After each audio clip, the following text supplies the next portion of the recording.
use the 15 minutes presentation. It will not be that data dumping or death by PowerPoint.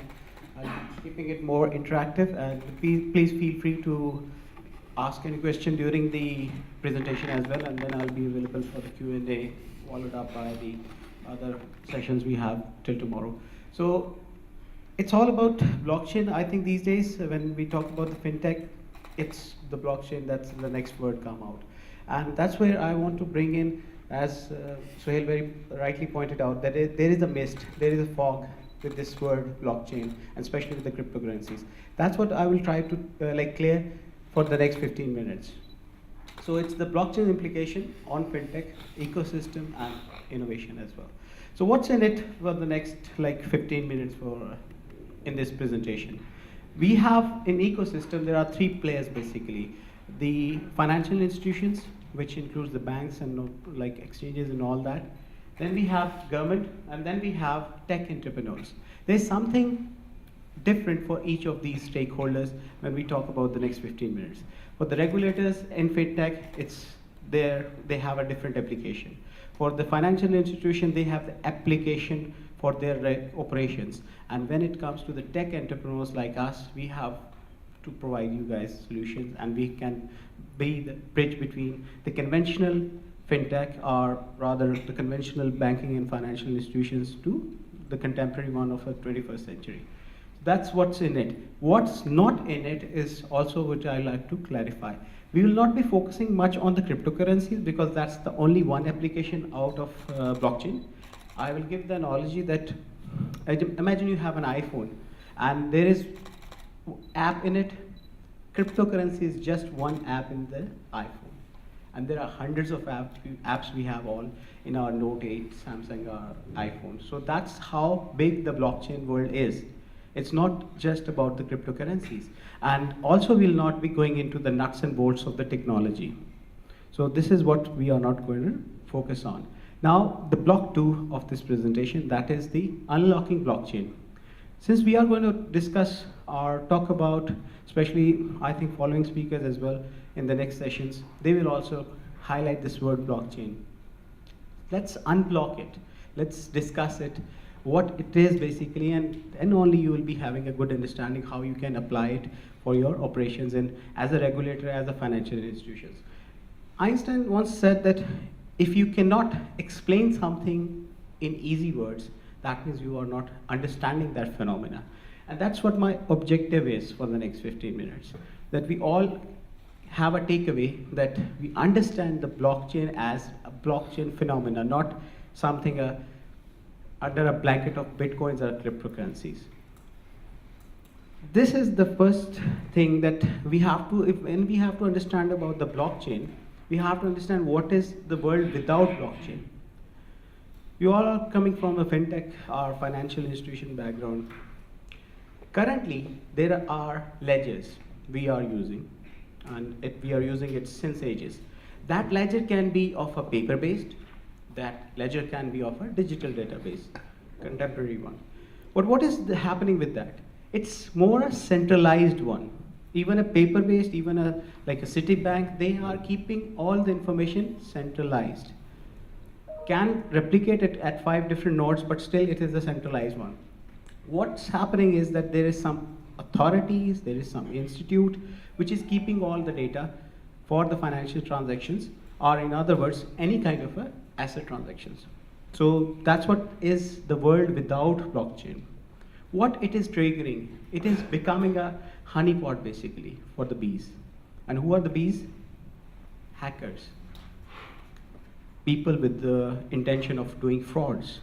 So they can use or misuse the data, and they can manipulate the data because it is hackable. It is centralized. You just have to target one safe. And imagine when you have to target one safe with one lock, it is easier. But imagine on the other side with the blockchain, if you have to target a safe with probably hundreds of locks, it will be far more difficult to unlock that. That's what blockchain is basically. So blockchain is doing that. It is first of all taking away the intermediary, taking away the centralized authority. That's why it is called decentralized ledger system. technology, DLT. So it is, first of all, we take away the centralized authority, then we distribute those ledgers. I mean to say that ledger, not those ledger. That ledger is the same one, but it is replicated in hundreds of places across the globe.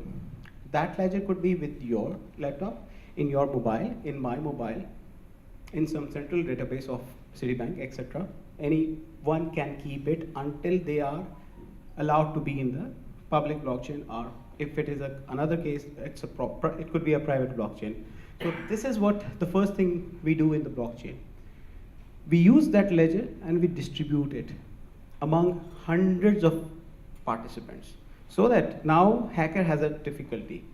If he has to hack that information from that blockchain, from that particular database or ledger, he has to do it for 200, 300, maybe God knows how many similar ledgers in the system, in the blockchain, which is possible, but commercially not possible for any hacker, because he has to come up with such a big infrastructure that even if he hacks that whole blockchain, commercially it will not be that worthy for them to do so. It is, again, I'm mentioning, it is hackable, but commercially not hackable. That's why till now blockchain is not been hacked. Now, what else happens in the blockchain world? So it becomes so much a big phenomena for all kinds of financial institutions and government as well. Apart from distributed nature of the blockchain, it is also encrypted and connected chain. Sorry, I have a bad throat, so please bear. Once the whole ledgers are connected with each other, they are replicated at a real-time basis, at an efficient level. So it is a very real-time, probably with all blockchains, Bitcoin has its own blockchain, there are other blockchains as well in the world. We only know, most of us only know about the Bitcoin blockchain. Bitcoin blockchain is like updated every 10 minutes. A new block is generated. Once a new block is generated, it is all replicated in among the 7,000 nodes or whatever nodes who are actively participating in that blockchain. So making it one in every place. So this is the connection part. That's why it is called blockchain, because it's all connected. So it starts from the blocks of the information, of the asset value, transactions, and then they are chained, and then they are encrypted. How? Cryptographically.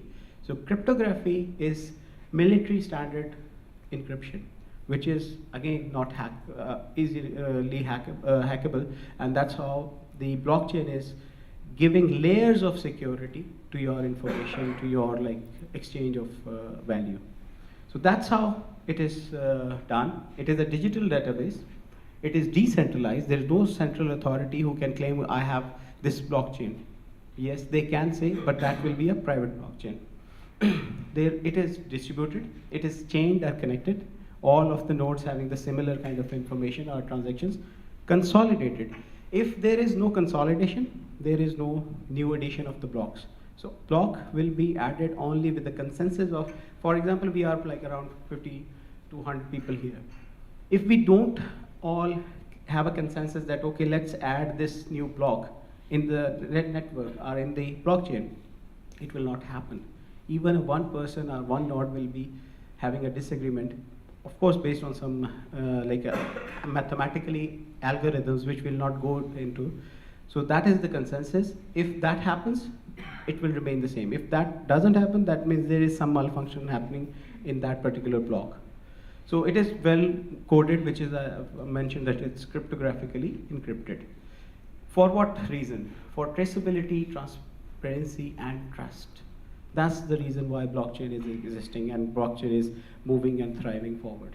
Now, these are the fundamentals of the blockchain. I just mentioned about the P2P network, that peers of ours, we can form the blockchain. Banks can form a blockchain.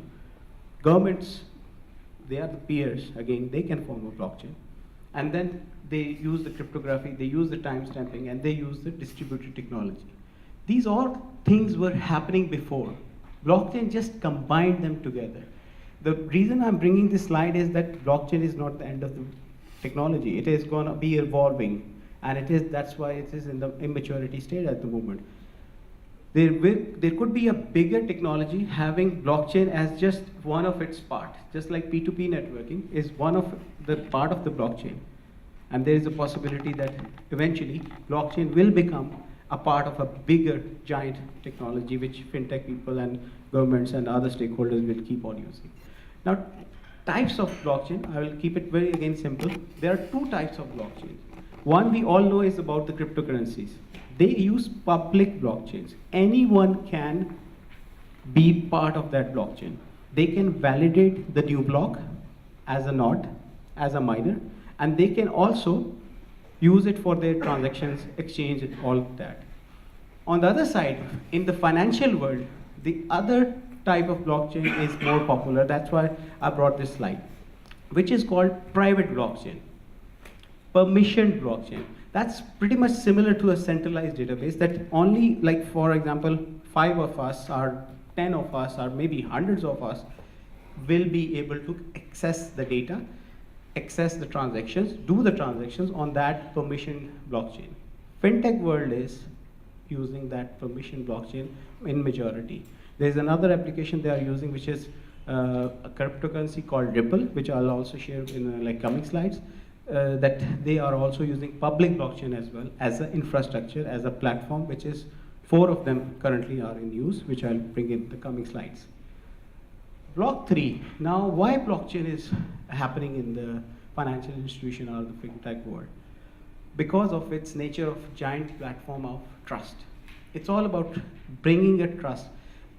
As I said, why we keep a central figure between us when we are doing transaction? Because sometimes we don't trust each other. We need some central figure to build up that trust in that transaction or keep the record of that transaction.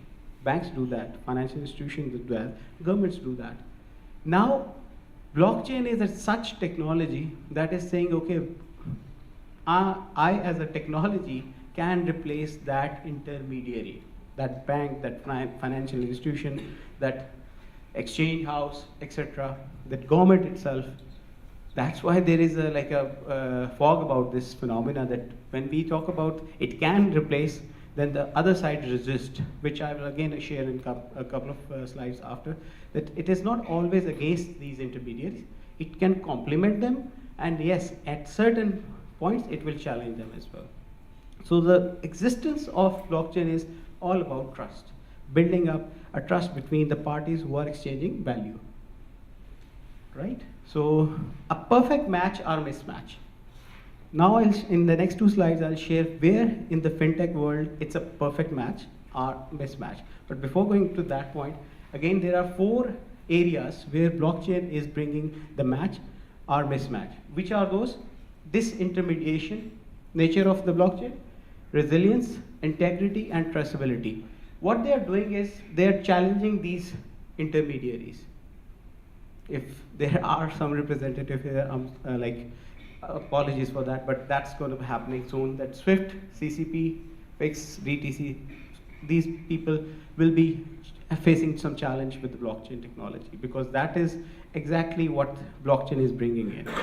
Payment with a trustable platform. Now, where it is helpful is it is going to bring the immutability. You cannot delete any kind of information. Every block which has been generated will remain forever. So that immutability is bringing the transformed role of a central control party. Governments will have a different role now. They will have a lot of ease with the blockchain as a technology when they will regulate the whole ecosystem with blockchain. All the stakeholders on the blockchain. No one can do any kind of a fraud or any kind of a malfunctioning with the data. Their role will be easier. And they need to just come up with the new audit capabilities. When we talk about the transparency and privacy feature of the blockchain, that will lead to the expanded regulatory capabilities. Government will have our regulators in this such case like central banks and central authorities who are taking care of the exchanges. They will have a bigger role and they will have a more regulatory capabilities. Implications for the bank cost of leverage. Banks, when they will be trusting that whosoever they are lending has a proper, legit kind of a collateral, their liquidity flow will be far more better in that case. Autonomy feature of the blockchain or distributed ledger infrastructure will bring in the reduced counterparty risk. Just mention that if everything is safe, that you can trust the information, that means that you can simply do the operations safely, more securely, and the chances of the risk are less. And lastly, shifting role of intermediating entities. They will remain there. Blockchain in some part of the world, you will say, okay, they are challenging the intermediaries. I don't believe that. There is a role of intermediaries. If they use blockchain for their good, they have a big role to play. Now, blockchain for the banks, it's a kind of a love-hate story. When blockchain arrived, it was again back in 2009, but it boomed up by 2011, 12, something like that. Initial fear was that they will make the banks and financial institutions as dinosaurs. It's not the case anymore. In fact, now they are one of the best friends of blockchain, and they are the biggest users of this technology.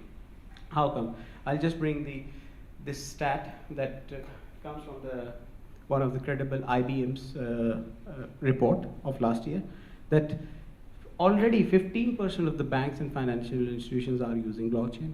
By 2020, there will be around more 51% adopters will be joining it, and eventually everyone will be, from the financial world, will be using blockchain for their regular operations in some form or other.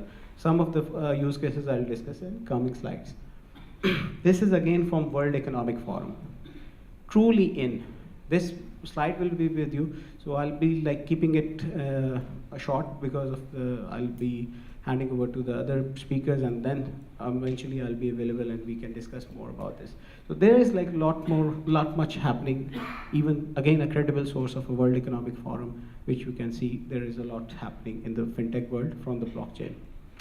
Now, enemies become friends. Again, 5 years back, banks and cryptocurrencies were like rivals. Now they're one of the best friends. Banks, financial institutions are using cryptocurrencies, coins, for their services, because now they realize that there is a good side of a blockchain or of cryptocurrencies. These are the 4 cryptocurrencies you can trade, you can use, financial institutions can use them as well. So it's not, the cryptocurrencies are not just a security, they have their digital asset value, which now world is realizing day by day, and they are using it, not just trading it. Ripple is the most popular at the moment and doing fine as well. Even these days, there is a crunch going on, there's a correction going on in the crypto world, but still Ripple is doing fine. Even today, it is in the green zone. All others are probably in the red zone by now. So it provides the real-time gross settlement system. It is a currency exchange as well.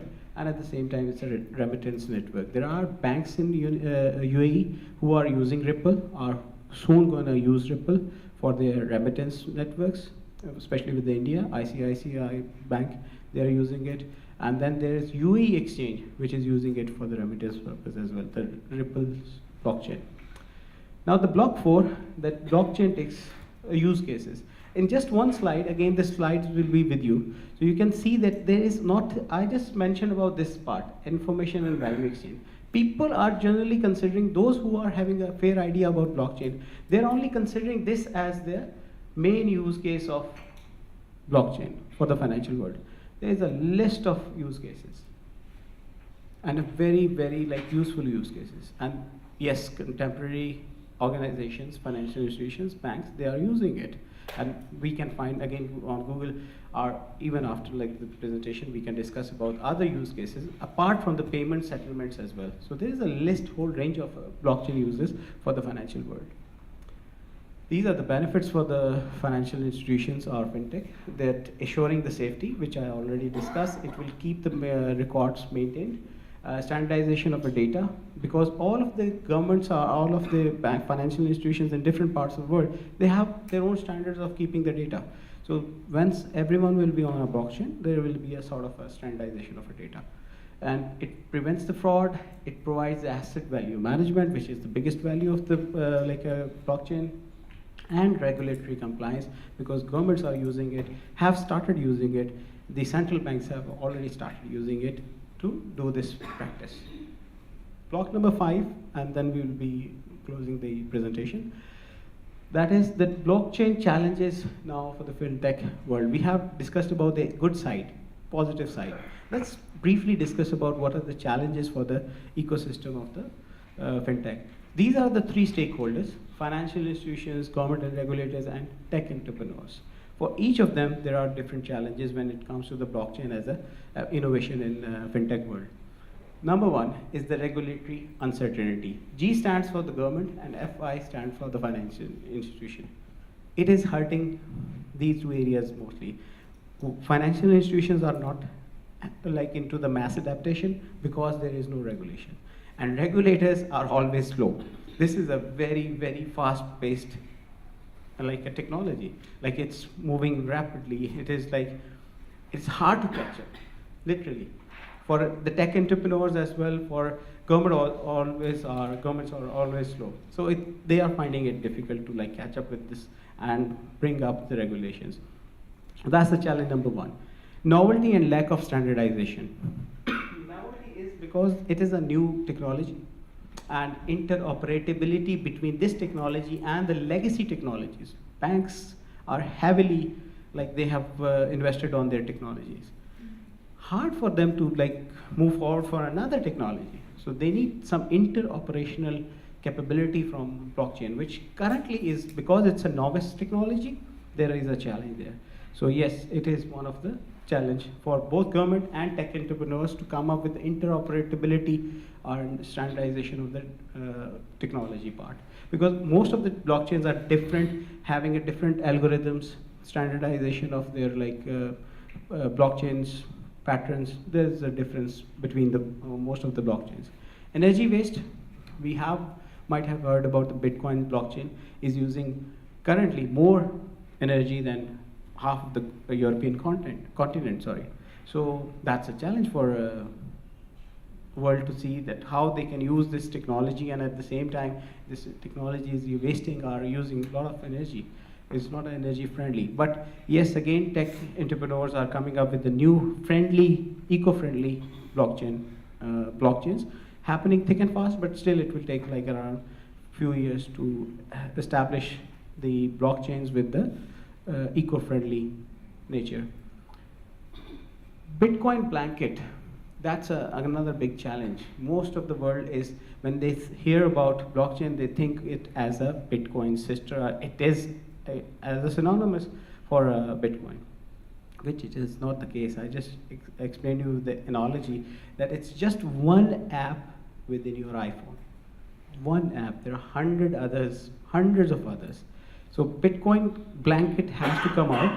In last 1 quarter of 2017, yes, it happened, and gradually it is happening. Slowly and surely, blockchain is coming out of the blanket of the Bitcoin. Heavily forked, it's a bit of a technical term. Tech entrepreneurs have to are facing this challenge that every now and then we are seeing some like forked blockchain, which is that there is an existing blockchain, and within that blockchain, some since there is no control, it's decentralized, and some of the entrepreneurs think, okay, we can come up with a better version of this blockchain. And we saw Bitcoin becoming Bitcoin Cash and Bitcoin Gold and all others like Ethereum, also the famous blockchain.